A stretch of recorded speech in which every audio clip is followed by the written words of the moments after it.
మనం మీల్ మేకర్లను కూడా ఆహారంగా తీసుకుంటూ ఉంటాం. వీటితో రకరకాల కూరలను తయారు చేసుకుని తింటూ ఉంటాం. మీల్ మేకర్లతో చేసే కూరలు చాలా రుచిగా ఉంటాయి. అయితే చాలా మంది మీల్ మేకర్లపై వివిధ రకాల సందేహాలను కలిగి ఉన్నారు. మీల్ మేకర్లను అసలు తినొచ్చా? ఇవి శాకాహారమా, మాంసాహారమా? వీటిని తినడం వల్ల ప్రయోజనాలు కలుగుతాయా లేదా? ఇలా అనేక రకాల సందేహాలను కలిగి ఉన్నారు. మీల్ మేకర్లను అసలు ఎలా తయారు చేస్తారు?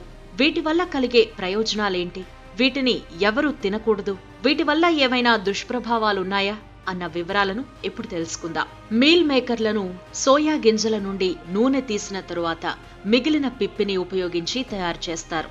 మీల్ మేకర్తో రుచికరమైన వంటకాలను చేయవచ్చు. మీల్ మేకర్లతో మసాలా కూరలను, మంచూరియాను కూడా తయారు చేస్తారు. అలాగే కిచడి, బిర్యానీ వంటి వాటిల్లో వాడతారు. ఇవి మన ఆరోగ్యానికి ఎంతో మేలు చేస్తాయి. 100 గ్రాముల మీల్ మేకర్లో 52 గ్రాముల ప్రోటీన్, 13 గ్రాముల ఫైబర్, 35 గ్రాముల విటమిన్స్, మినరల్స్ ఉంటాయి. కోడిగుడ్లు, పాలు, మాంసంతో సమానమైన ప్రోటీన్ మీల్ మేకర్లలో ఉంటుంది. కండ పుష్టి కొరకు వ్యాయామాలు చేసేవారు వీటిని తీసుకోవడం వల్ల మంచి ఫలితం ఉంటుంది. మాంసాహారం తినలేని వారికి మీల్ మేకర్ మంచి ఆహారంగా చెప్పవచ్చు. మీల్ మేకర్లను తరచూ తీసుకోవటం వల్ల సులభంగా బరువు తగ్గవచ్చు. శరీరంలో పేరుకుపోయిన చెడు కొలెస్ట్రాల్ స్థాయిలు తగ్గించుకోవచ్చు.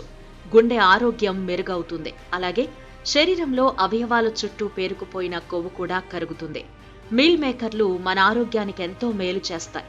కండపుష్టి కొరకు వ్యాయామాలు చేసేవారు వీటిని తీసుకోవటం వల్ల మంచి ఫలితం ఉంటుంది.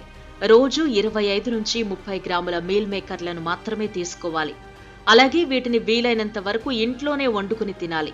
ఈ విధంగా మీల్ మేకర్లను తగిన మోతాదులో తీసుకోవడం వల్ల మనం చక్కని ఫలితాలను పొందవచ్చని నిపుణులు చెబుతున్నారు. వీటిని ఎక్కువ మోతాదులో తీసుకోకూడదు.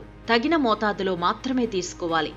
మీల్ మేకర్లను ఎక్కువ మోతాదులో తీసుకుంటే శరీరంలో ఈస్ట్రోజన్ స్థాయిలు పెరుగుతాయి. మగవారు సాధ్యమైన తక్కువ మోతాదులో తీసుకోవటం మంచిది. పురుషులు ఎక్కువగా తీసుకోవటం వల్ల వారిలో ఛాతీ పరిమాణం పెరుగుతుంది. ఎక్కువగా తీసుకోవటం వల్ల వాంతులు, మలబద్ధకం, అతిగా మూత్రానికి వెళ్లడం వంటి సమస్యలొచ్చే అవకాశం ఉంది. వీటిలో ఉండే ప్రోటీన్ కారణంగా మూత్రపిండాలు దెబ్బతినే ప్రమాదము ఉంటుంది. మహిళలు వీటిని ఎక్కువ మోతాదులో తీసుకుంటే శరీరంలో నీరెక్కువగా నిలిచి వాపులు రావటం, కడుపులో గ్యాస్, మొటిమలు వంటి సమస్యలు ఎదుర్కోవాల్సి వస్తుంది. అదే క్రమంలో శరీరంలో యూరిక్ యాసిడ్ స్థాయిలు పెరుగుతాయి. రోజు 25 గ్రాముల మీల్ మేకర్లను మాత్రమే తీసుకోవాలి.